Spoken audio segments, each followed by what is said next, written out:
Vous savez, c'est un privilège qu'on a chaque dimanche quand on se rencontre ensemble parce que moi, je trouve qu'on peut oublier un petit peu nos problèmes, nos soucis. Il y en a de ça, quand même, qu'on n'en voudrait pas. Mais c'est comme on a la permission de rentrer dans le lieu saint des saints, dans le lieu très saint, dans la présence même du roi des rois, du seigneur des seigneurs. Et puis, c'est comme toutes ces choses-là disparaissent. Il y avait un chant qu'on chantait dans le temps, plus que tu regardais Jésus, vers Jésus tourne les yeux, je ne sais pas si vous vous souvenez de ça, et les choses de la terre vont parler. Monsieur Legault, hein, il aimait ça. Vers Jésus lève les yeux, contemple son visage merveilleux, et les choses de la terre parleront peu à peu, peu à peu, peu à peu. Plus tu tournes les yeux vers lui, plus que tu réalises à un moment donné la liberté, le salut, la délivrance, la guérison, la restauration. Tout se trouve auprès de lui. C'est ça qu'on a besoin. Les choses de la terre, vous savez, des fois, ça nous attriste, des fois, c'est des soucis, des fois, c'est des problèmes. Mais quand on s'arrête, on commence à tourner les yeux vers lui. Vous savez, le dernier message que j'ai prêché il y a 2 semaines, c'était Dieu est fidèle. Vous rappelez-vous? Dieu est fidèle. Puis à travers ça, j'ai fait ressortir en dernier, là, toutes les raisons de la fidélité de Dieu dans qu'est-ce qu'il nous accordait dans ses promesses. Puis ses promesses sont tout le temps oui puis amen. Il est fidèle. Fidèle pour le salut, fidèle pour la délivrance, fidèle pour la guérison, fidèle pour la transformation, fidèle pour toutes les promesses données, pour le ciel qui s'en vient, pour les nouveaux cieux, nouvelles terres. On peut se confier en lui, on peut avoir l'assurance. Quoi que ce soit qui va arriver, Dieu il a dit des choses, il va les faire. Alléluia. Il a toujours été comme ça, puis il va continuer. Ce matin, on va prêcher. Vous voyez notre nouvelle enseigne. Vous allez la voir quelques fois. Ça fait du bien de voir qu'on a retrouvé notre nom. Alléluia. On a remercié l'Église d'Oasis qui nous a payé notre enseigne, qui nous a fait un don complètement. Ils ont tout payé les frais qui étaient rattachés à ça. On veut les remercier. Puis on a parlé de ça au comité. On a mandaté quelqu'un qui va écrire une lettre qu'on va envoyer pour remercier leur générosité à notre égard. Puis en même temps, ils vont pouvoir voir l'enseigne. Elle n'est pas complètement finie de poser encore. Il reste des lumières et puis former le bout un peu. Mais dans l'ensemble, c'est ça que ça donne. Donc, merci Seigneur pour ça. Ce matin, on va parler plaire au Père. Alléluia. Est-ce que vous voulez plaire à votre Père? Vous savez, j'ai eu à la fin de semaine la visite de mon gars chez nous, Mathieu, puis il est venu avec son beau-frère Robert, puis ils sont venus avec les 2 petits gars. Et puis, ils ont arrivé vendredi, ils partaient ce matin. Vu la température, ils ont remonté pour être à Témen, c'est pas trop tard à soir. Mais ce que je voyais, c'est, souvent, tu vois des enfants qui essaient de plaire à leur père. Autant comme si c'était rendu vieux, Mathieu essaie de me plaire, mais en même temps, tu vois les enfants, les 2 petits gars qui essaient de plaire à leur père, puis tout ça. Puis, il y a quelque chose qui est là. On est content quand on peut plaire à notre père. On est fiers de tout ça. Puis moi, peut-être la prêche est venue un peu de cette pensée-là, mais j'avais commencé même avant qu'il arrive, mais c'était dans mon cœur comme ça. J'ai parlé au Seigneur, puis des fois, tu as des inquiétudes. Seigneur, c'est quoi tu veux que je prêche? Puis là, je me sentais comme pas prêt. Tu sais, ça vous arrive-tu, des fois, tu te sens pas prêt. Là, tu te couches. Et puis ça, c'est vendredi soir. Tu sais, Seigneur, j'aurais aimé me développer toute ma prédication dans la journée, mais j'ai juste commencé à trouver des idées, les choses n'allaient pas comme je voulais. Et puis, je me suis couché ce soir, puis avec cette pensée-là, en priant. Puis là, je rêvais que je prêchais, j'étais devant la nation crie. Tout drôle de rêve, là. Puis, il y a plein de monde. Puis là, il m'avait donné un ordinateur, puis j'étais supposé d'avoir le message dedans. Je ne trouvais plus l'ordi. Il était disparu. Puis là, ils m'ont dit, prépare-toi, là, ça va être ton tour. Seigneur, je ne sais même pas ce que je vais dire. Je ne sais pas si vous arrivez, là, tu es du stress. Hein? Seigneur, qu'est-ce que je vais dire, Seigneur? Et puis là, on a fait une prière. Seigneur Dieu, fait que les gens reçoivent ce matin, puis qu'ils soient bénis, puis tout ça. Tu sais. Puis pendant la prière, le Seigneur dit, touche à Jésus, puis laisse-le toucher par Jésus. Là, tout à coup, là, les versets éliminaient dans mon cœur. Puis, alors, il commençait à prêcher avec l'excitation que ça donne quand tu as une révélation du Seigneur. Les gens, on avait besoin d'entendre ce message-là parce qu'on avait besoin de toucher à Jésus, puis d'être touché par Jésus, puis d'être rempli du Seigneur.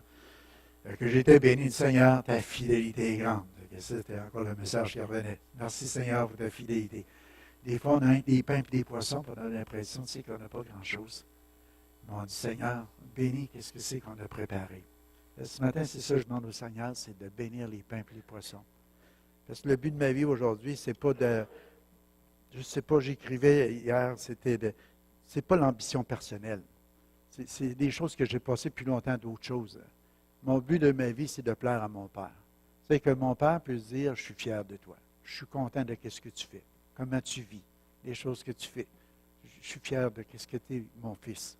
Puis je me dis, on s'enlève beaucoup de pression, beaucoup de soucis, beaucoup de choses. Si on partirait ce matin avec juste la pensée d'avoir reçu dans notre cœur, dans notre esprit, le dire, Seigneur, le reste de ma vie, je veux te plaire. Je veux te plaire, papa. Je veux dire, ça va changer ta manière, tes attitudes, tes comportements, ta manière d'être, ta manière de penser, ta manière de faire des choses. Parce que tu vas toujours être conditionné par cette pensée-là. Père, moi, je veux te plaire. Alléluia. Il arrive des conflits, il arrive des soucis, il arrive des problèmes. Père, je veux te plaire. Qu'est-ce qui va arriver? Tu n'emmèneras pas la solution de la même façon. Tu ne régleras pas les conflits avec tes frères et tes sœurs, avec les gens autour de toi de la même façon. Si tu veux plaire à ton Père, tu vas faire attention à tes attitudes, tu vas faire attention à tes paroles, tu vas faire attention à comment tu vas parler. Tu dis, je veux plaire à mon Père. Avant même de vouloir aimer les gens autour de toi, commence par aimer ton Père de tout ton cœur, de toute ton âme, de toutes tes forces. Essaye de lui plaire. Alléluia. En toutes choses. Et puis, à partir de là, ta vie va changer. J'écrivais en tant que serviteur de Christ, il n'y a pas de compétition parmi nous si nous sommes motivés par le simple désir de plaire à notre Père. La motivation, c'est on veut plaire au Père. Alléluia. Fait que, si des gens ont des dons, des talents, des capacités que Dieu les a donnés qui nous dépassent, gloire à Dieu pour ça. Moi, je veux plaire à mon Père avec ce qu'il m'a donné. Tu vas faire la même chose. Chez nous, on était 12, 6 gars, 6 filles.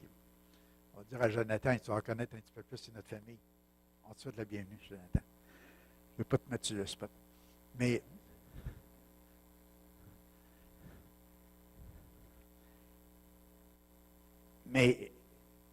tu sais, on est tous différents.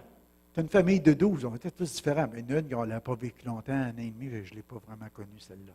Mais les 11 autres, on vivait ensemble, dans le frère et des sœurs. Des fois, c'était comme des chats et des chiens, comme ma mère disait. Les filles, c'était des chattes, non des chats. Nous autres, tu sais, des fois, on se pognait, hein, mais on s'aimait. Si vous voyez ça dans vos familles, des fois, le petit gars est après sa petite sœur, puis elle pousse, n'importe quoi. Il s'aime pareil. Il va arriver quelque chose, il s'aime au bout. Tu ne peux pas avoir des liens plus solides qu'une famille. Mais c'est normal quand on vit toujours ensemble, qu'à un moment donné, il y a des frictions, il y a des choses qui se produisent, des affaires de même.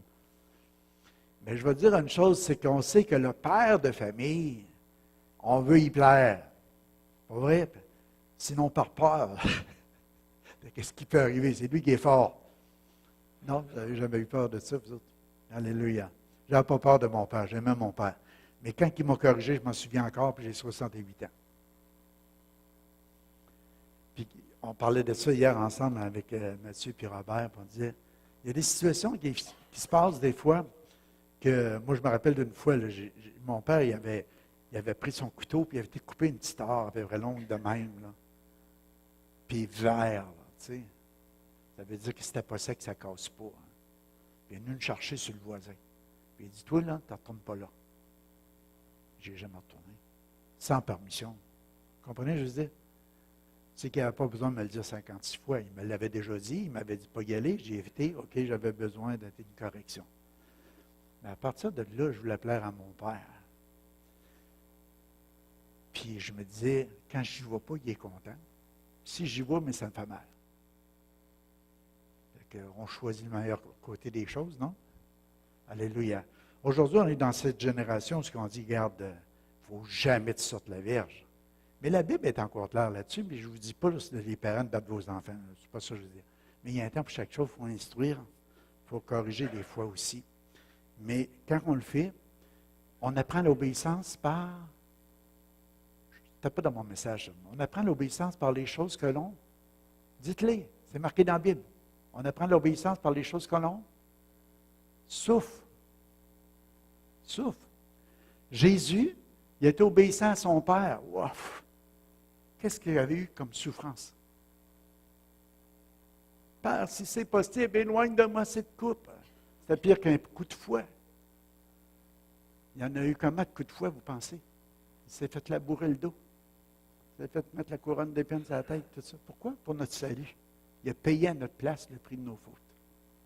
Pour qu'on soit déclaré juste devant le Père. Fait que merci, Père. Vous voulez plaire au Père ce matin, acceptez Christ. Il a souffert à votre place. Parce que le Père nous aime tellement qu'il veut qu'on ait la vie éternelle. Il ne veut pas qu'on souffre dans l'enfer. Parce que c'est les conséquences des péchés, de la chute ou quoi que ce soit. Aujourd'hui, les gens disent, parle-nous de Dieu si tu veux, mais parle-nous pas de l'enfer, ça n'existe pas. Mais c'est dans la Bible, mes amis. Le ciel est dans la Bible, puis l'enfer est dans la Bible aussi. Jésus en a parlé. Est-ce que c'est la vérité, Jésus? C'est ça que la Bible nous dit. Pourquoi essayer d'effacer des bouts dans la Bible? Juste parce que ça ne nous tente pas de dire, ben là, Dieu est amour, ça ne se peut pas qu'il ait fait un enfer. Mais il n'a pas fait pour les hommes. Il a envoyé son Fils, il a descendu aux enfers pour pas qu'on y aille. Mais il faut l'accepter. Il faut le reconnaître. Sinon, c'est là qu'on va aboutir avec des mauvais démons. Donc, je vous dis ça ce matin. Plaire, si on cherche à plaire à notre Père, c'est juste parce qu'on démontre, on réalise à un moment donné l'amour qu'il a eu pour nous. Dieu a tellement aimé le monde qu'il a donné son Fils unique, afin que quiconque croit en lui ne périsse pas, mais qu'il ait la vie éternelle. Quand on réalise cet amour-là, que le Père il a laissé son Fils mourir sur la croix, puis il n'a pas intervenu, parce qu'il nous aimait tellement, il nous aimait tellement. La Bible nous dit qu'il nous aime comme il aimait Jésus. C'est le même amour. Il a demandé à son Fils, es-tu prêt à aller jusque-là pour le salut, pour avoir une grande famille, pour qu'on puisse être ensemble, une grande famille.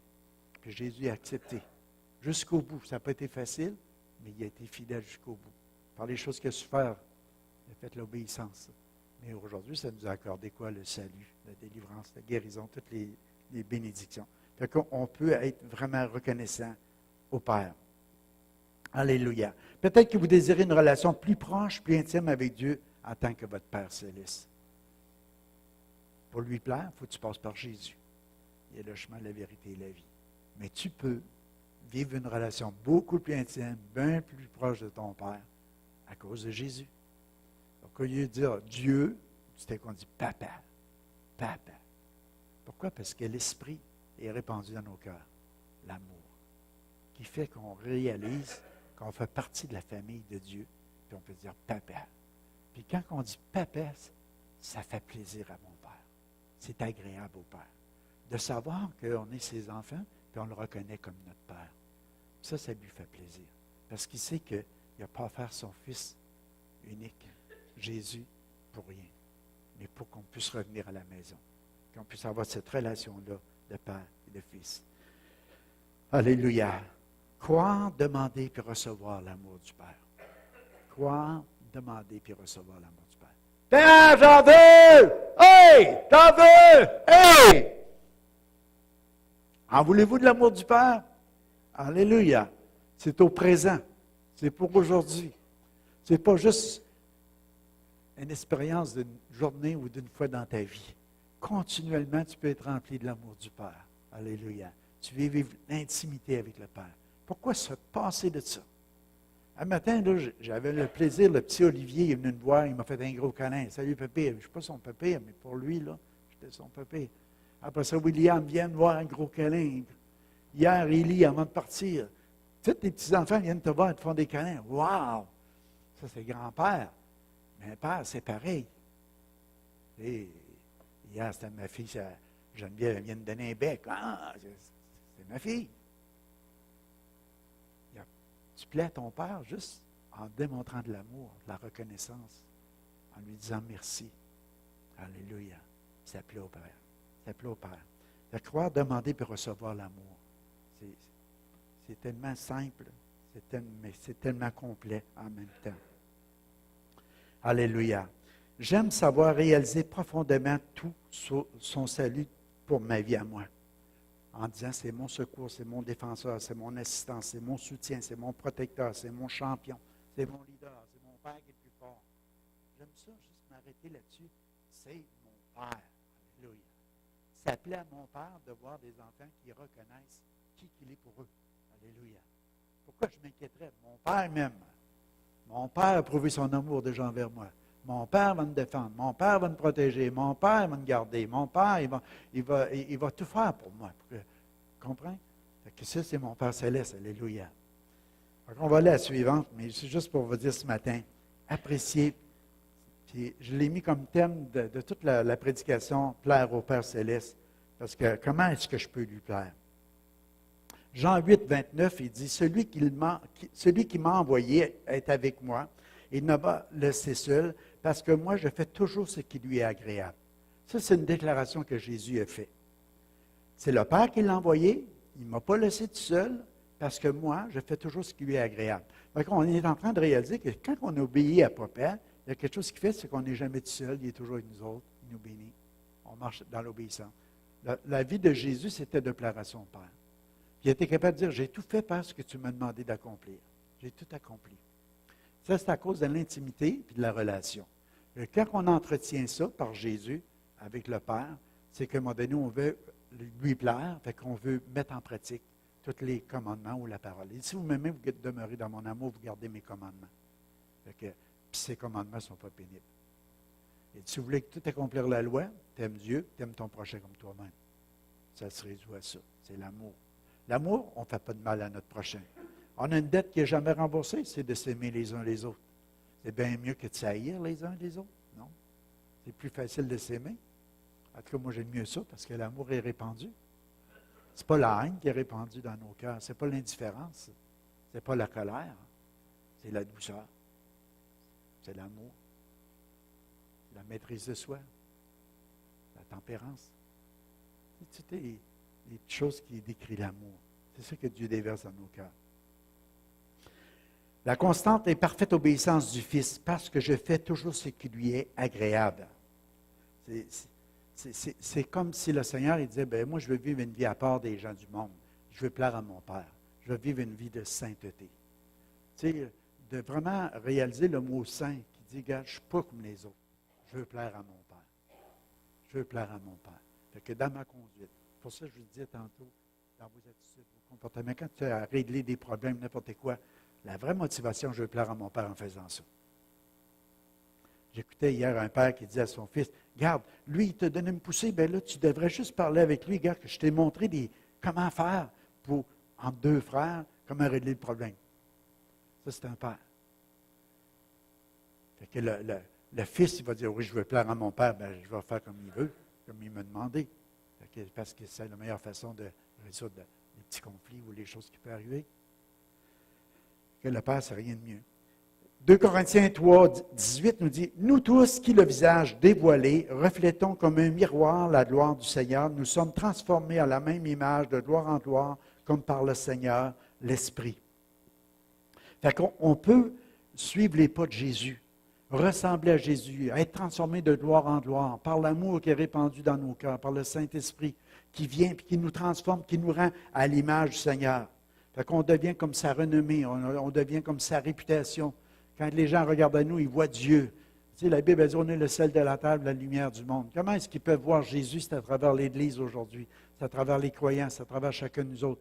Dans notre façon de vouloir plaire au Père, on va vivre une vie qui fait que les gens vont reconnaître qu'on est différents les uns les autres. J'entendais le témoignage de quelqu'un cette semaine, et c'est que elle va travailler, et puis dans la manière de faire les choses, parce qu'elle est chrétienne, je ne veux pas nommer le nom, mais ça m'a été raconté, c'est que quelqu'un qui est dans la place était la voir, elle dit, « Es-tu chrétienne? » Elle dit, « Oui. » Elle dit, « Je savais. » Elle dit, « Moi, je l'ai été, mais je ne vais plus à l'aider, je me suis éloigné à cause qu'il est arrivé des choses. » Mais elle dit, « À devoir vivre, à devoir faire les choses. » Elle dit, « Je savais que tu avais quelque chose, qu'il y avait quelque chose de différent. » C'est à contraire de ce qu'André nous partageait la semaine passée.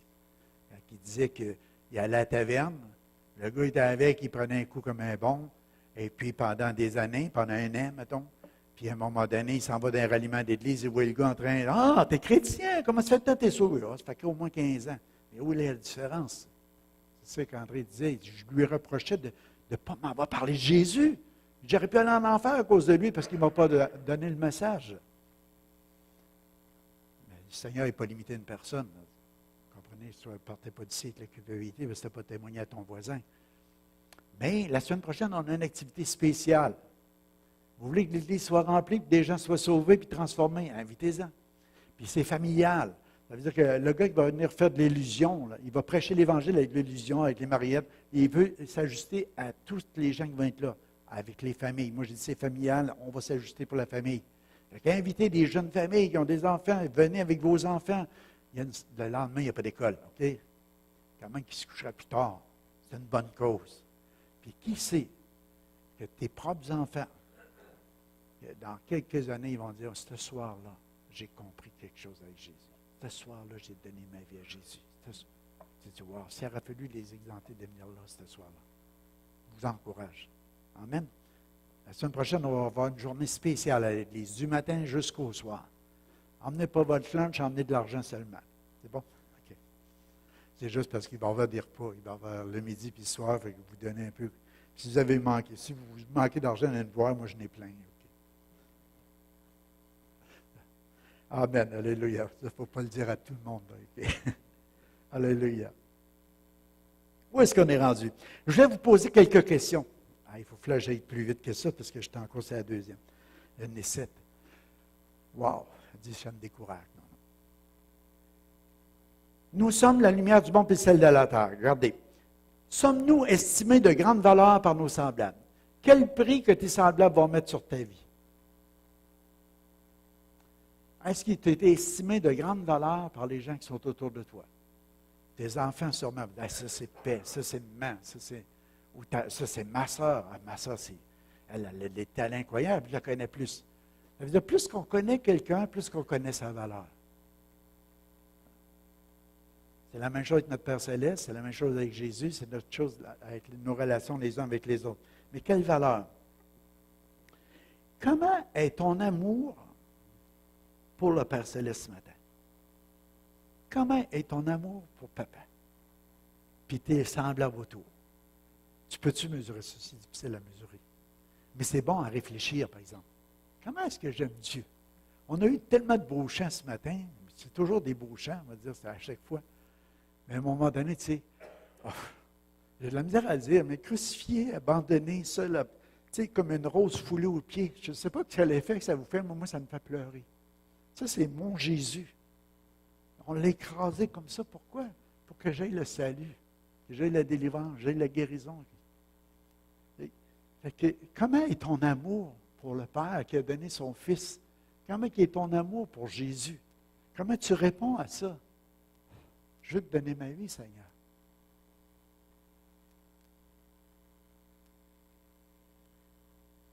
Alléluia. Ton cœur es-tu incliné vers Dieu, vers ton Père, puis vers ses enfants? On parle de l'Église, là. On parle des gens dans l'Église. Ton cœur est-il incliné vers Dieu, vers ton Père, puis vers ses enfants, dans nos frères et nos sœurs, dans l'Église? Je ne vous demande pas de répondre, je vous demande juste de réfléchir à ça ce matin. Alléluia. Est-ce qu'on est profond, autrement dit, dans nos relations? Est-ce qu'on est profond dans nos relations? Moi, je me rappelle, à une époque, on venait à l'église, aimer le Père par-dessus la tête, c'est le fun. Mais quand on se donnait la main, oui, je t'aime avec l'amour de Jésus, on donnait la main. Là, à un moment donné, quelqu'un te retenait la main. Là, je peux voir en toi la gloire de mon roi. Là, on se regardait dans les yeux, puis wow! Là, ça allait. Tu sais, les yeux, c'est le miroir de l'âme, là, ça descendait, là, tu comprends? Je peux voir en toi. Regarde ton voisin. Je peux voir en toi la gloire de mon roi. Oui, je t'aime avec l'amour de Jésus. Ah, c'était bon de chanter ça. Moi, j'avais hâte à tous les dimanches matins de le chanter. À un moment donné, on dit c'est quétaine, il faut changer, il faut passer à autre chose. Mais ça voulait dire de quoi? Il y en avait un autre chant qu'on chantait, on se mettait à genoux et on disait, il fallait s'humilier, puis l'autre, de son amour, il m'a couvert. Te rappelles-tu de ça, Sylvie? Son amour nous a couverts. Ah. De son amour nous a couverts. Puis là, on se mettait à genoux, puis l'autre mettait ses mains sur notre tête. Puis là, on s'en relevait, puis après, on faisait la même chose à l'autre. Vous vous rappelez pas de ça? De ton amour couvert. Je ne m'en rappelle plus, tu vois, j'ai oublié le chant. Mais ça prenait de l'humilité, mais en même temps, c'était la relation qu'il y avait entre les frères et les sœurs. Tu sais, à quelque part, on voulait couvrir l'amour Parce qu'on disait, l'amour couvre une multitude de fautes. Quand même que l'autre te blesse, quand même que l'autre te fait du mal, quand même qu'il t'a parlé dans ton dos, là, on est devant Dieu. L'amour est vrai, l'amour est profond, puis cette relation-là est importante. Puis de l'amour de nos frères être couvert. Ça s'en vient, ça, on continue à en parler. De l'amour de nos frères être couvert. En tout cas.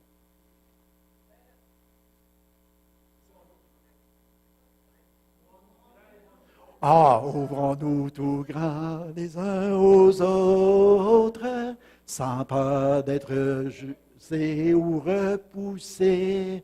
Il est bon de pouvoir dire je suis faible. On se met à genoux. L'amour de nos frères être couvert, d'être vrai, et de pouvoir savoir enfin qui je suis. Hey boy, on est à chercher loin, hein? Merci, Georges. Ah, c'est nos deux meilleurs. Pour se souvenir des vieilles affaires. Ils ont de la mémoire. Alléluia. Merci Seigneur. Amen. Jusqu'on est rendu tout ça. OK. Nous nous sentons éloignés. OK. C'est pour ça que je vous emmenais à dire, est-ce que vous êtes proche du cœur du Père? C'est ça que je disais. Êtes-vous proche du cœur du Père? Moi, j'ai connu des pères que leurs enfants, il n'y avait pas cette proximité-là. Moi, je suis le père, oui, je fais ça, je vais gagner, puis je ne vous manquerai de rien, je vous apporte les choses qu'il faut. Mais il n'y avait pas cette relation d'amour, il n'y avait pas le temps, il n'y avait pas...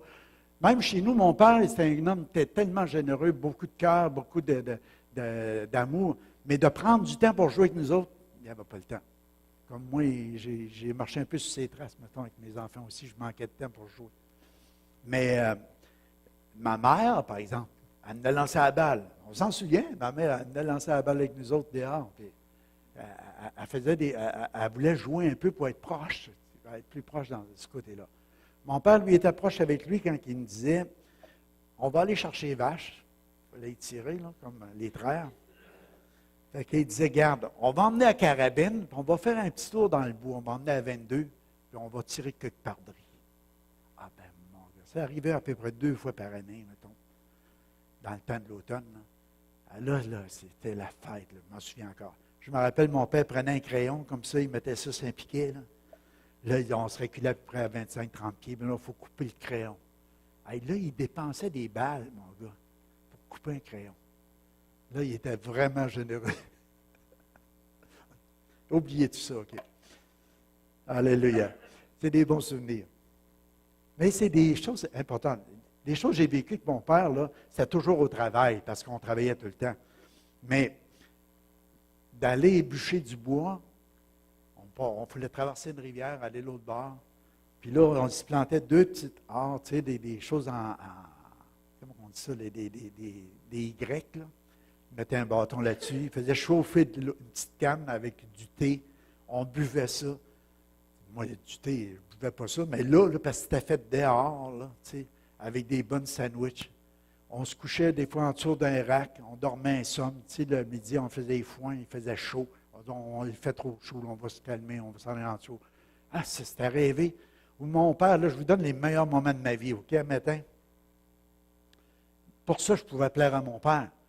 Mon père, là, des fois, il disait, on va se reposer, mais on ne va pas se coucher dans le lit, parce que, tu sais, si je couche dans le lit, il y a trop d'ouvrages à faire.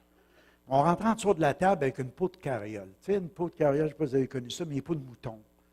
C'était fait avec de la peau de mouton. C'était tout cousu. Bon, une peau de cheval. On en avait 2. Une faite avec en peau de cheval, puis en peau de mouton. Il étendait ça en dessous de la table. On rentrait là, on se couchait avec lui. Hey, c'était le party. C'était le fun. Mes petits-enfants, qui sont venus chez nous, là, à un moment donné, les plus vieux, là, leur party, là, c'était, là, on mettait la table avec des chaises, on mettait une couverte, on allumait le foyer, un petit foyer de salon, on rentrait en dessous de la couverte. Là, c'était notre histoire à nous autres qu'on pouvait écrire en dessous de ça. Ça, c'est. Moi, je rampais pour rentrer avec eux autres, que j'avais quand même au-dessus de 55 ans. Là. Mais c'était le fun, c'est le party. Vivez des choses, être la proximité du Père, d'être proche. Comment quelle est ta proximité avec ton Père Céleste? Quand tu arrives dans ta chambre le soir, est-ce que tu ronfles en te couchant? Je ne sais pas, peut-être que tu ne ronfles pas. Mais ce que je veux dire, c'est que t'arrêtes-tu un petit peu de Père? Tu sais? Je ne veux pas dire que ce soit juste ton culte en disant Père, je t'aime, mais au moins lui dire ça. Au moins, c'est la proximité. Tu sais, de dire quelque chose. Quand tu te lèves le matin, merci pour la journée que tu nous donnes encore de vivre, papa. Merci. Utilise-moi encore aujourd'hui, que je puisse être un reflet de ta gloire, que je puisse étendre ta renommée, que les gens puissent voir que je te connais, que je suis rempli de l'amour qui vient de toi. Remplis-moi-en, donne-moi-en, Seigneur. Tu sais, c'est pas quelque chose de compliqué, c'est pas quelque chose de religieux. Nous autres, on a appris quand on était jeunes que le côté religieux, il fallait se mettre à genoux, il fallait se mettre les mains de même. Tu sais, vous n'avez pas appris ça, vous autres, à l'école, mais à l'Église. Bien, pourquoi? On ne faisait pas d'autre chose avec nos mains qui étaient comme ça, tu comprends? De temps en temps, on pouvait se le passer sur le bord du nez, mais tu sais, vous n'avez pas vécu ça. Mais quand on rentrait à l'église, là, la gomme, tac.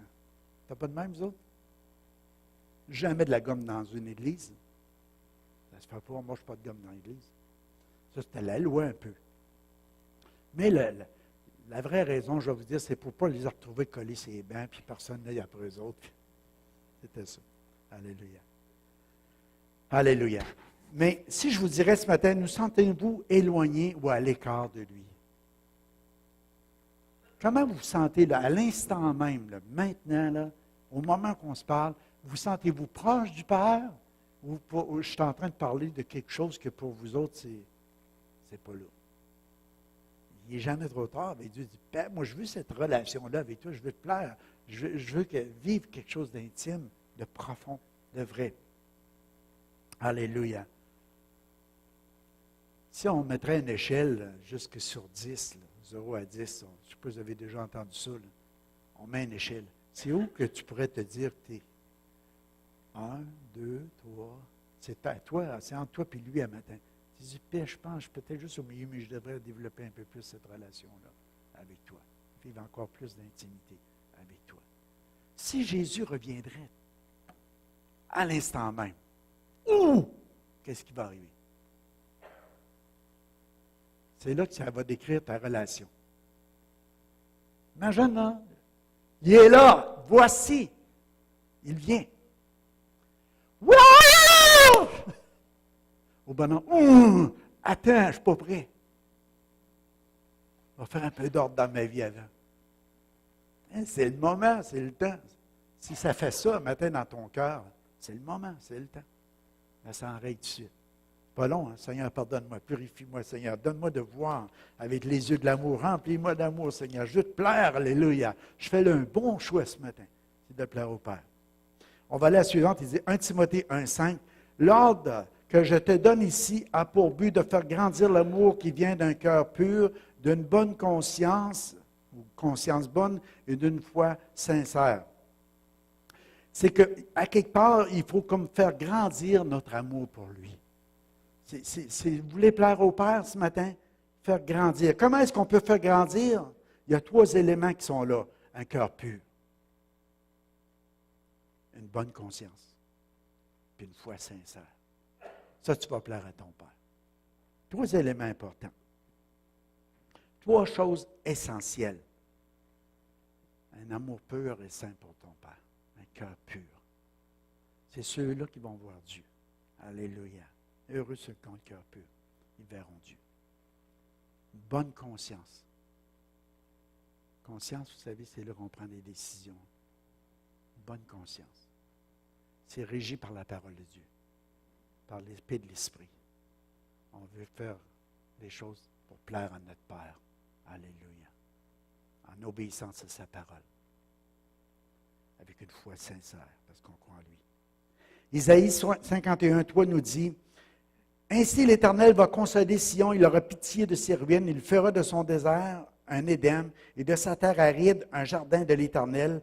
Il dit, la joie et l'allégresse se trouveront au milieu d'elle, la louange, le chant et les cantiques. » Un peu comme on a vécu ce matin. C'est comme le Seigneur a dit, garde tes anciennes ruines. Là.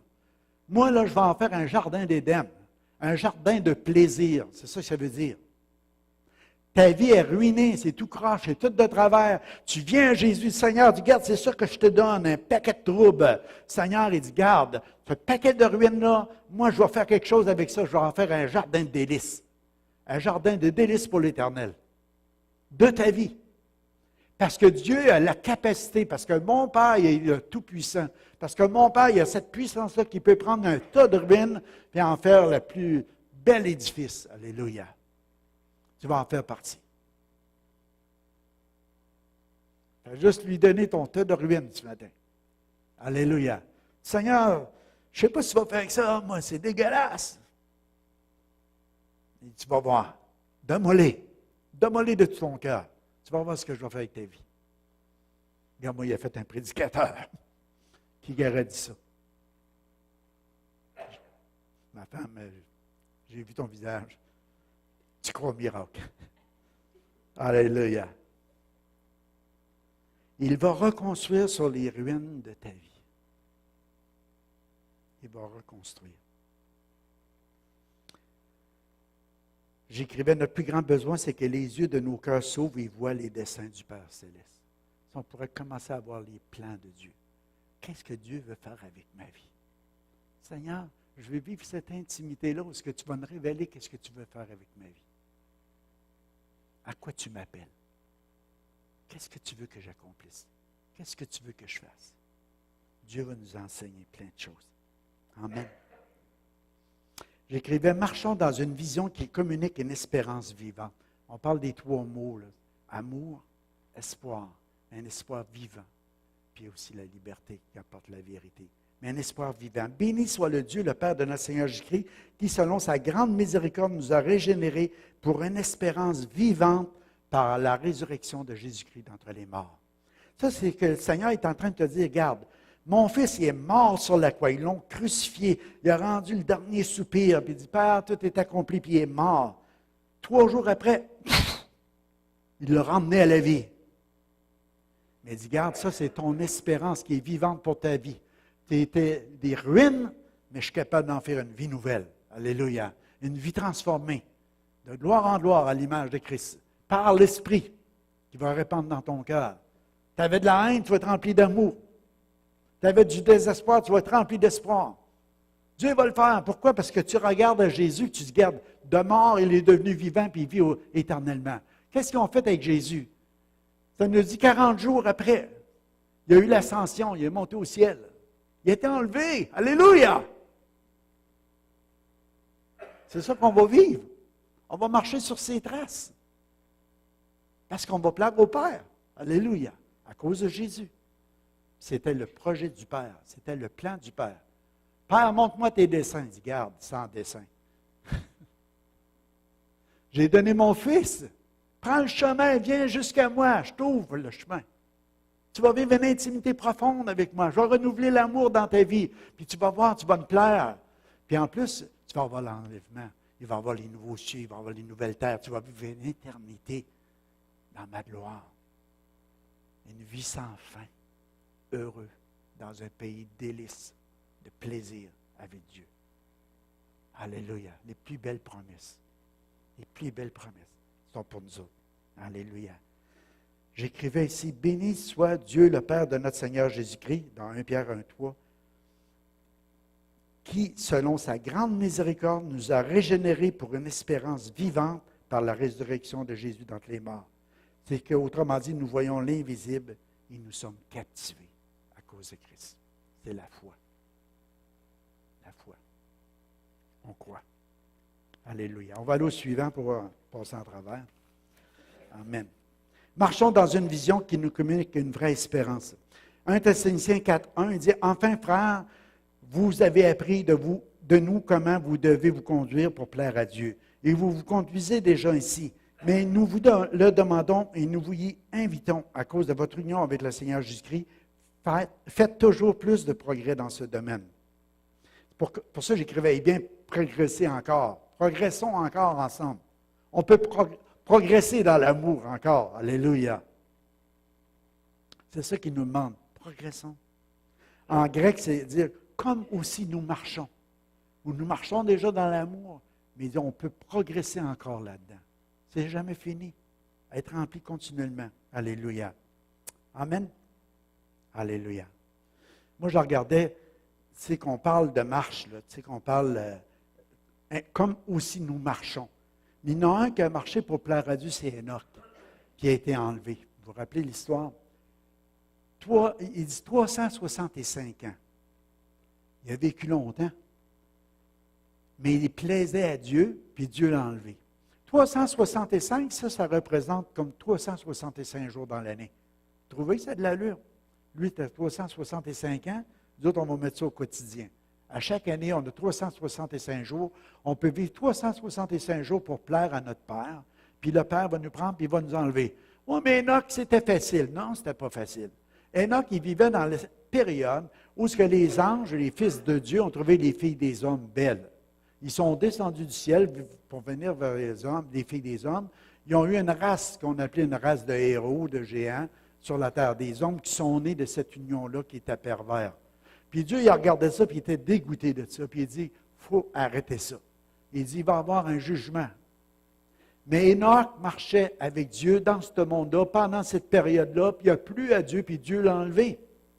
Aujourd'hui, on vit dans une période, on m'a dit, c'est pas facile. De plus en plus, les gens rejettent Dieu, puis ils rejettent tout avec. Hein? Mais Dieu, il dit, il y a des gens qui peuvent me plaire à travers ça, comme Enoch m'a plu. Noé est intègre et juste. Il marchait avec Dieu. Il plaisait à Dieu. De quelle façon est-ce qu'on peut plaire à Dieu? En étant intègre, en étant juste, en marchant dans les voies de Dieu. On peut avoir une vie qui plaît à Dieu. Puis qu'est-ce qui est arrivé avec Noé? Il a prêché pendant 100 ans. Vous comprenez? Par sa construction de l'arche, il était un prédicateur de la justice. Il était en train de leur dire, regardez, le jugement s'en vient. Parce que les hommes sont méchants. Détournez-vous. Il m'a bâti un arche parce que Dieu m'a dit de la bâtir. Ils ont ri de lui. Sur une montagne, tu bâtis un arche, puis il n'y a pas d'eau. Ça a l'air fou. Aujourd'hui, on regarde les gens, ils disent, bâtis ta vie sur Jésus-Christ. Mets ta vie entre les mains de Dieu. Commence à suivre la parole de Dieu. Voyons donc.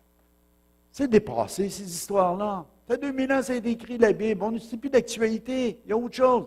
Moi, je crois parce que Dieu le dit. Je bâtis parce que Dieu le dit. Mais Noé, il disait ça dans son temps. Les gens ont ridiculisé, ont ri de lui. Mais lui et sa famille, ils ont rentré dans l'arche. 8. Il n'avait pas des douzaines. Il n'avait pas des milliers. Mais au moins, sa famille a cru. Sa famille y a travaillé, puis sa famille a rentré dans l'arche, puis avec les animaux, puis ils ont été sauvés du déluge. Puis il a été capable de recommencer à peupler la terre. Alléluia. Moi, je crois qu'il y a encore des gens ici qui vont croire dans le Seigneur, qui vont dire, on va marcher avec intégrité, puis avec justice, qu'on va suivre la parole de Dieu, qu'on va plaire au Père en obéissant à la parole du Seigneur. Et à cause de ça, quand les temps vont arriver, le Seigneur va nous emporter avec lui. Alléluia. Mais il faut que tu marches par la foi, non par la vue. Tu crois dans sa parole. Et puis je vais vous dire, c'est la meilleure vie que tu peux vivre. Parce qu'il va prendre ton tas de ruines, puis il va en faire un jardin d'Éden. Alléluia. Donne-lui l'occasion. Moi, là, je ne reviendrai pas en arrière. J'avais 28 ans, j'ai donné ma vie à Dieu, puis c'est la plus belle chose qui est arrivée, puis je remercie le Seigneur à tous les jours pour son salut. On aurait pu passer à côté. Mais quelqu'un nous a parlé de Jésus, on a reçu le message, même au début, on en riait, mais après ça, on aimait Dieu, mais c'est juste qu'on faisait des comparaisons. Mais à un moment donné, on a dit, Dieu, si c'est toi, Seigneur, je te donne ma vie. Si tu existes, Seigneur, c'est à toi. Ça, c'est devenu personnel. C'est ça que je t'encourage ce matin. Bâtis ta vie avec lui. Parce que Jésus a dit sur la suivante, je suis le chemin, la vérité et la vie. Nul ne vient au Père que par moi. Tu ne peux pas aller au Père autrement que par Jésus. C'est lui qui trouve le chemin. Mais je te dis, emprunte-le. Comment est-ce que tu fais ça? Tu reconnais tes pécheurs, que tu n'es même pas digne de Dieu, mais que Jésus a payé le prix à ta place, tu acceptes ce salut-là gratuit par la foi. Puis tout de suite, une relation s'établit, puis à un moment donné, tu sais parce que tu sais, l'Esprit de Dieu vient dans ton esprit qui dit « Abba, Père ». Tout à coup, tu commences à plaire au Père. Pas par tes œuvres, c'est juste parce que tu as passé par son Fils. Parce que c'était son plan à lui d'envoyer son Fils pour nous ramener à la maison. Puis après ça, il fait cette transformation-là par l'amour. Amen. Alléluia. La Bible nous dit on était dans ce monde, puis quand tu acceptes Jésus, il te prend, puis te transporte dans le royaume du Fils bien-aimé de son amour. Tu es encore sur la terre, mais en même temps, tu es rendu à une autre dimension dans ton esprit. Tu as déjà la vie éternelle. Tu as déjà l'assurance de ton salut. Déjà, tu sais parce que tu sais.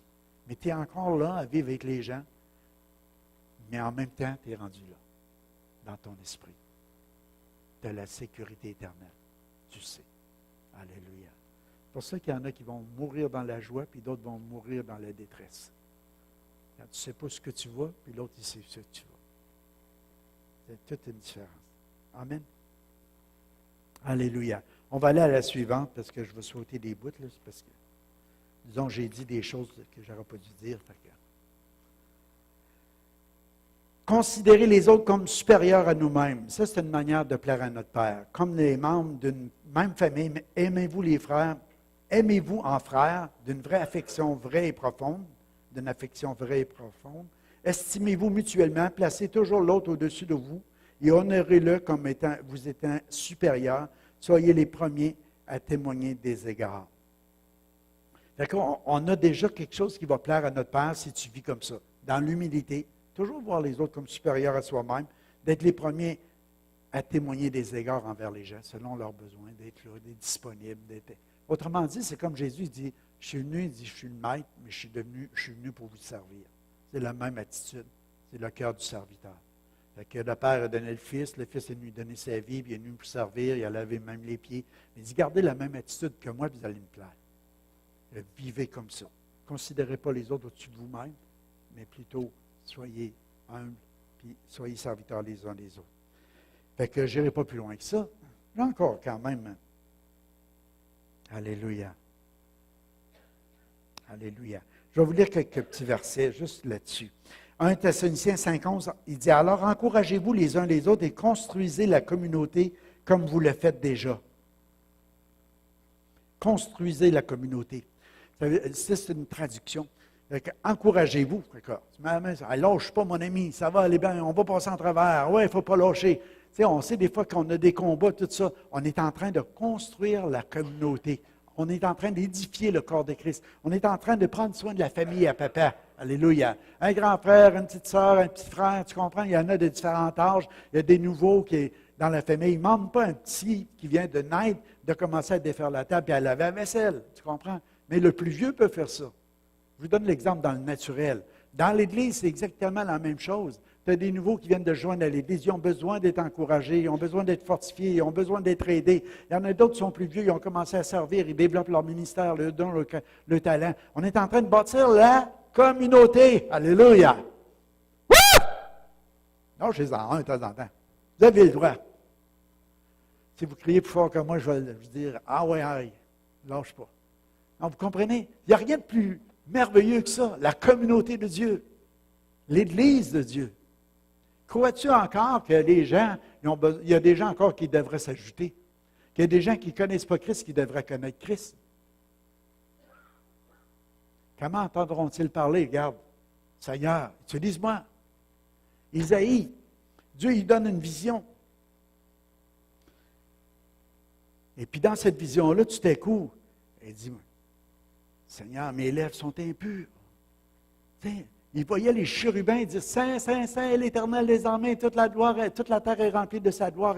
Il voyait cette vision-là, il voyait le trône, il voyait assis sur le trône la robe qui remplissait le temple, puis tout ça, puis il y avait une vision de Dieu, une révélation du Père, puis de tout ça.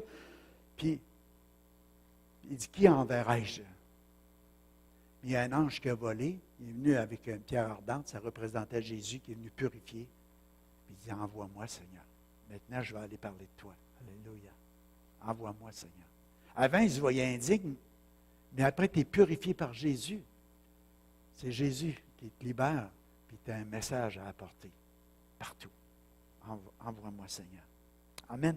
C'est comme ça que les gens vont pouvoir recevoir des guérisons, des délivrances, et des bénédictions. On a entendu ce matin tous les dons spirituels que Dieu a accordés à l'Église. On va les manifester, puis on peut aspirer aux dons les meilleurs. Mais la raison, ce n'est pas pour s'édifier nous-mêmes, mais pour édifier les autres. C'est pour que les autres soient consolés, que les autres soient encouragés, que les autres puissent recevoir des bénédictions de la part de Dieu. Amen. Fait qu'on devient quoi? On devient captivé par les choses de l'Esprit. On devient captivé par les choses de l'Esprit.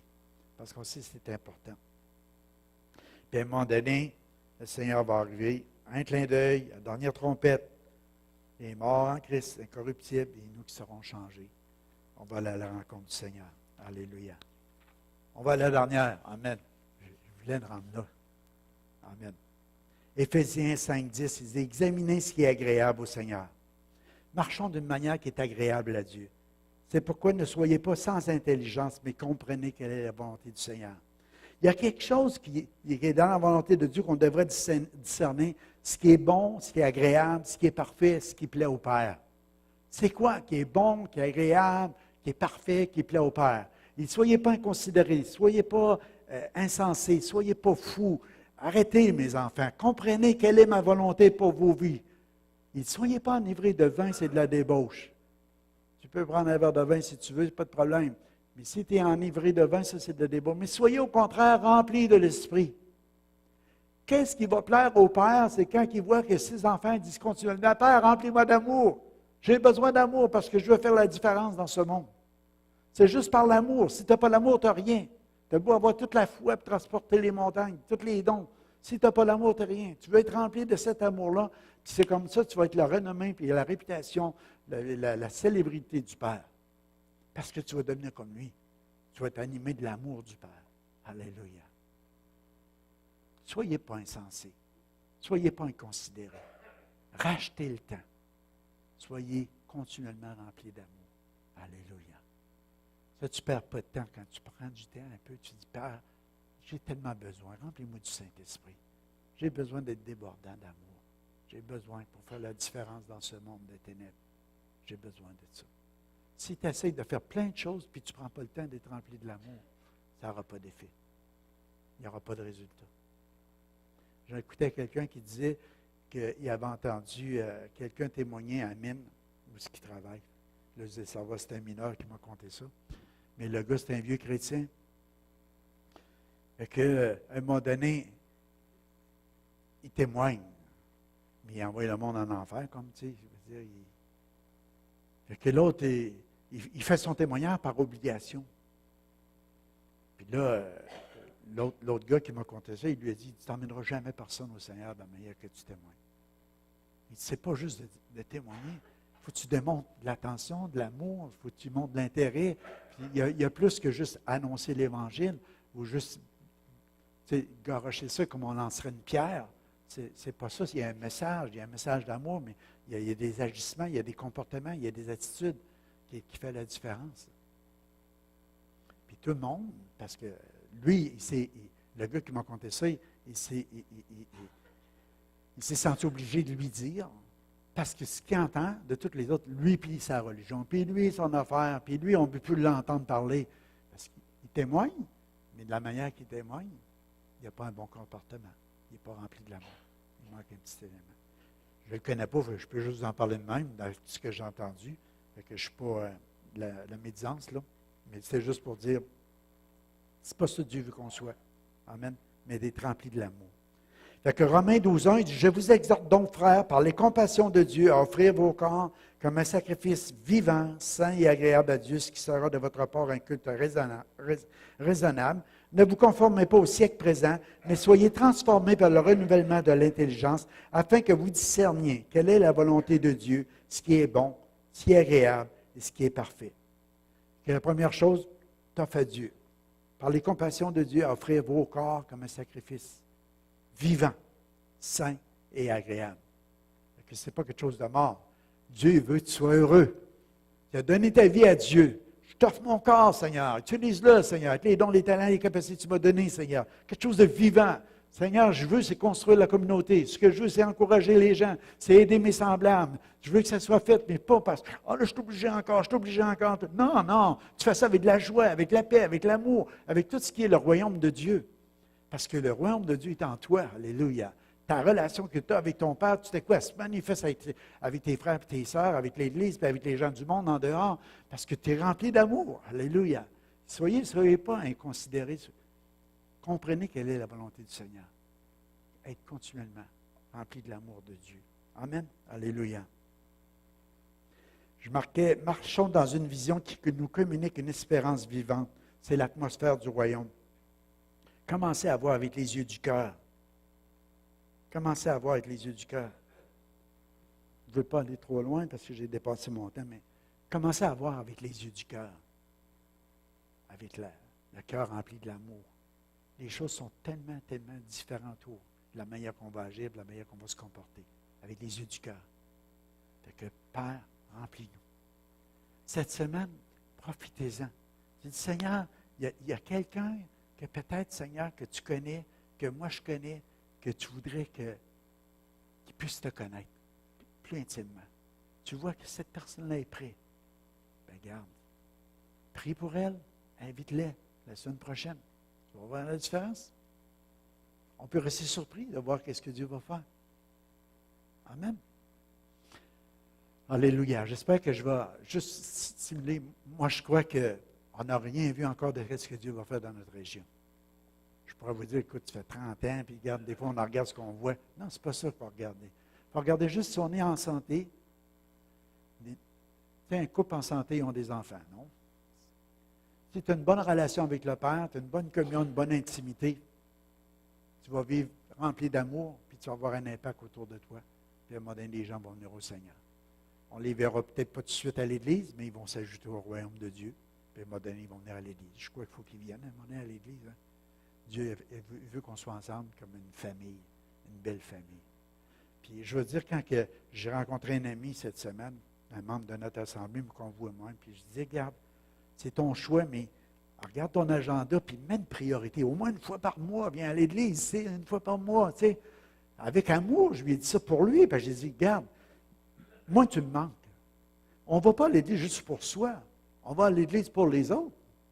Autrement, on est égoïste. Moi, je me rappelle d'avoir appelé un ami qui avait décidé, il a dit, tu sais, Gérard, je t'aime, j'ai rien contre personne, mais j'ai plus besoin d'aller à l'Église pour l'instant, mais que ça revienne, je vais y aller. Puis là, j'ai dit, toi, tu ne réalises pas que nous autres, on a besoin de toi. Toi, tu veux nous utiliser. Mais j'ai besoin de toi, je vais y aller. Quand je n'ai pas besoin de toi, je n'y vais pas. Mais quand tu es là, tu nous encourages, tu nous fortifies. Tu sais, juste de dire c'est bon, pasteur, ou la louange t'abonne, ça encourage toute l'équipe. Quand tu fais ça, tu comprends? Si tu n'es pas là, si tu n'existes pas, parce qu'on ne t'a jamais vu, c'est correct, tu ne nous manques pas. Mais quand on t'a déjà vu, puis tu fais partie d'un corps et d'une assemblée, quand tu n'es pas là, il y a un vide. Il manque quelqu'un. Puis ce n'est pas de la culpabilité, je vous dis là, c'est une famille. Hier, on a fait un souper de famille, mais il en manquait. On savait qu'il en manquait, mais il y avait des bonnes raisons. Il y a toutes sortes de raisons qui font que des gens peuvent être là ou ne pas être là. Des fois, c'est la distance, des fois, c'est le travail. Mais à un moment donné, par exemple, tu ne peux pas passer des années et dire on n'a jamais le temps d'aller à l'Église. Ça ne deviendra plus une nécessité non plus. Mais qu'est-ce qui va arriver? C'est que tu t'éloignes d'une source de bénédiction. Tu t'éloignes d'un endroit où on peut célébrer Dieu, puis péper ensemble, puis pleurer à Dieu. Tu t'éloignes d'un endroit où les dons peuvent se manifester, puis tu ne sais pas, même Dieu, comment il peut t'encourager à travers une poignée de main à encourager quelqu'un à ne pas aller se tuer ou à aller se suicider ou à aller... Tu comprends ce que je veux dire?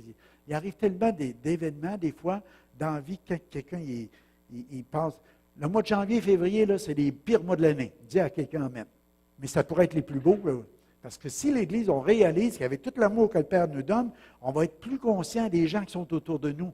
Parce que les gens autour de nous peuvent passer des périodes de découragement. À cause du soleil, à cause de la température, à cause de la neige. En tout cas, mettez toutes les causes que vous voulez. Mais c'est des périodes plus difficiles.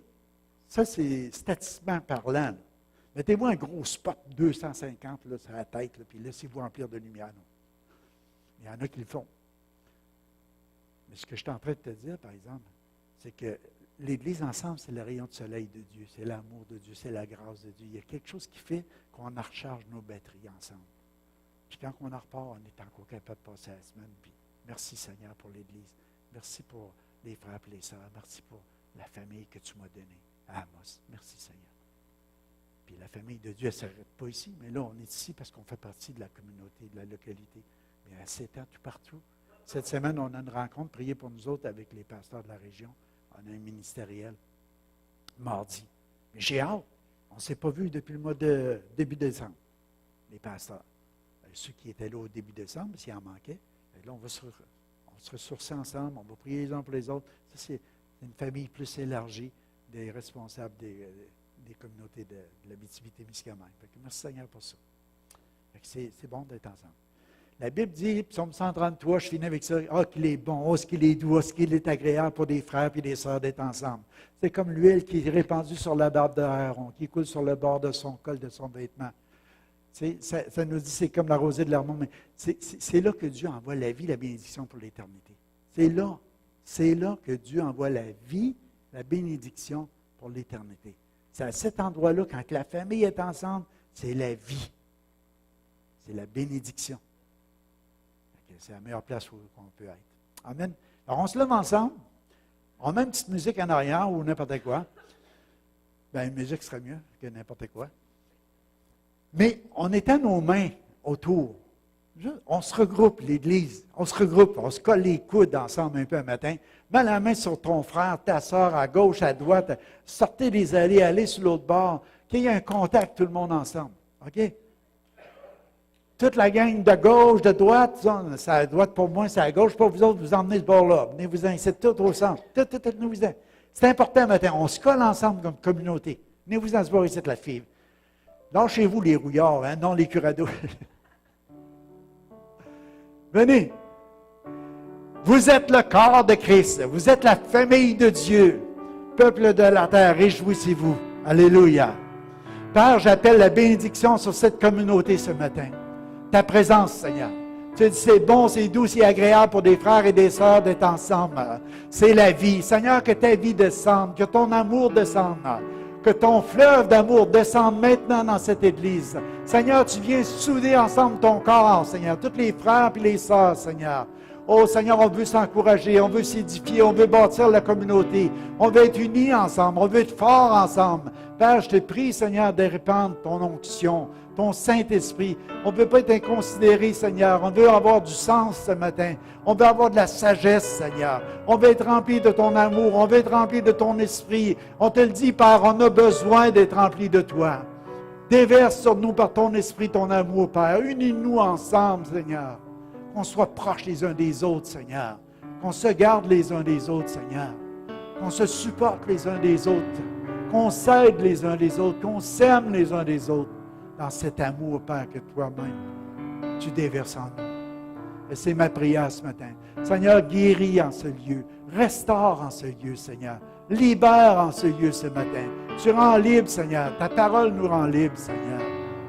Oh, Papa, pour mes frères et mes sœurs, Seigneur, qui vivent des épreuves, qui vivent des temps difficiles, Seigneur. Ce matin, une espérance vivante. Tu as ressuscité Jésus d'entre les morts. Alléluia.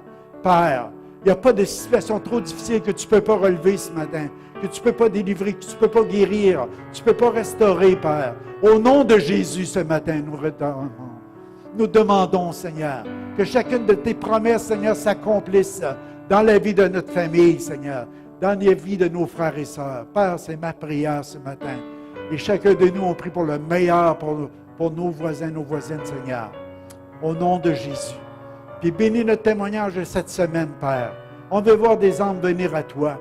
Oh, alléluia. Utilise-nous, Seigneur, dans ta grâce infinie, Seigneur. Merci pour ta force, ta sagesse, ta puissance, Seigneur.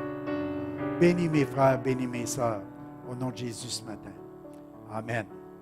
Bénis Maurice, Seigneur. Alléluia. Il est facile à bénir, au nom de Jésus. Bénis ma femme, Seigneur. Bénis ce corps, Papa. Alléluia. Amen. Soyez bénis, passez une belle semaine. Amen. On vous aime. On vous aime. Alléluia.